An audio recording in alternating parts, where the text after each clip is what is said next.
Eclipse season starts with the lunar eclipse of the 24th to the 25th of March in the bright star of Chitra. Somewhere in your life, you're looking for the best of all possible solutions. I'd like to help you with that pursuit. You can schedule in one of my eclipse consultations using the code YT when you schedule at the link above. So it's probably been feeling to you a lot lately like, well, it's time to take things up a notch. The only problem is that when you try to kick things more into gear, thinking, okay, well, this is really important. Okay, well, this is taking a little bit longer than it really should. Well, sometimes the universe has other plans that, gee, well, things are going to need to take the amount of time that they take. And we have desires, we have needs. We sometimes see the cup as being half empty when we have absolutely everything that we need.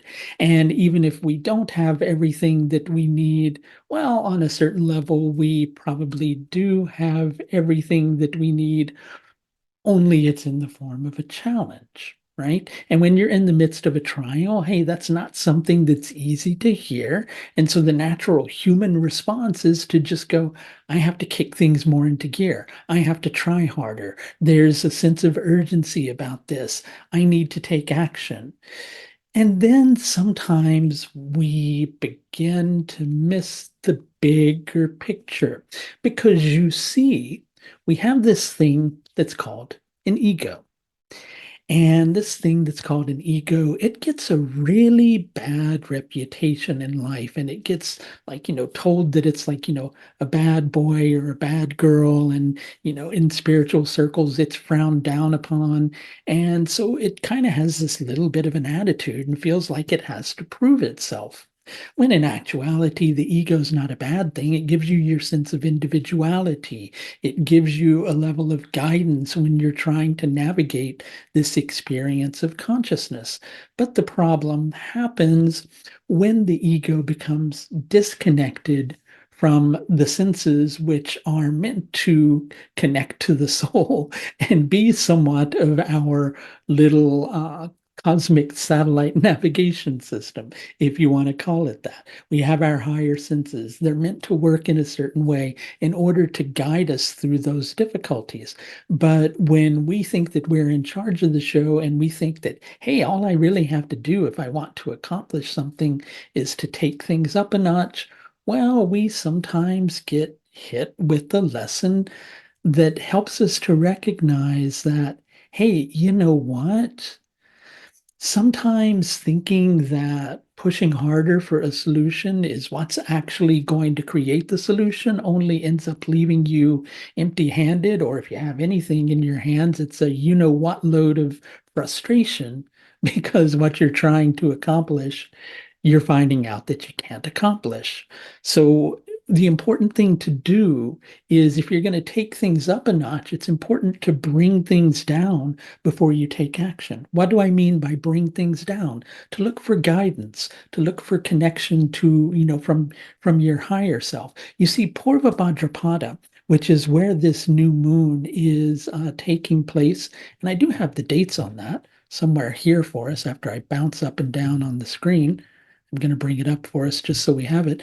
There we go. On the 10th of March, Purva Bhadrapada is an energy that is often thought of as elevating or taking things up or moving things up to a higher level. But that's only one side of the picture. The other side of the picture we sometimes miss because of part of it being hidden from our view. Purva Bhadrapada has one foot in the spiritual realm. I mean, really, on one level, it's all the spiritual realm. We just tend to see a division, but it has one foot in the spiritual realm and one foot in the material realm. It can take things up to that higher level, but it can also, and it also needs to remember, I should say, to pause in order to bring things down. Because you see, we're not running the show. It's just an illusion that makes us think that we're running the show. right? And then when we think that we're running the show and we run up against all these, well, I would say little obstacles, but sometimes they can feel like pretty darn big obstacles. Suddenly we see ourselves as not being worthy. Suddenly we see ourselves as being weak. Somehow we see ourselves as not being good enough or not being able to accomplish what we need to accomplish. In short, our pride takes a hit, right? But a lot of this is based upon perspective. And I know what you're probably thinking right now. You're thinking, well, no, it's not based upon perspective. This is pretty darn real. I'm, trying to accomplish what needs to happen. And I just keep getting hit with a lot of, you know what, right in the face every time I'm trying to accomplish this, right? But it is based on perception because you're seeing yourself as failing, but you're not failing. What you're doing is you're recognizing what doesn't work. And it's very easy in the process of recognizing what doesn't work or what's not going to work right at this very moment. It's very easy to somehow think that you're weak or that you're not good enough or that you're somehow letting everybody down. But in short, sometimes you need to go through all the resistance of those things that are not perfect in order to find the things that are perfect. Sometimes you need to take a look at the truth of a situation rather than imagining it as you would like for it to be.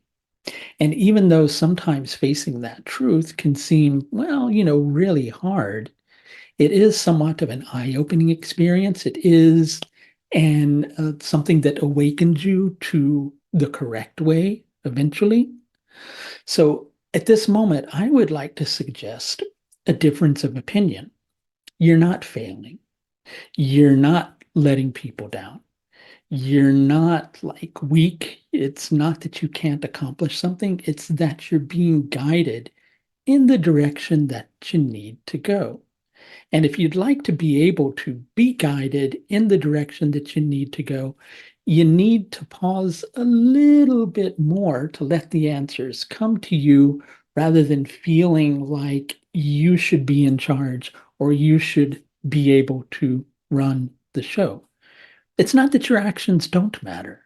Your actions do matter, but you're disconnecting yourself from the one thing that you need to connect to in order to have the guidance that you need.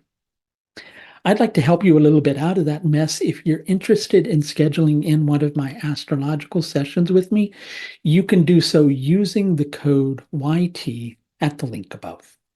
That's going to do it for this look at the new moon in Purva Bhadrapada, which takes place on the 10th of March, 2024. Until next time, please do take the very best care of yourself. Bye now.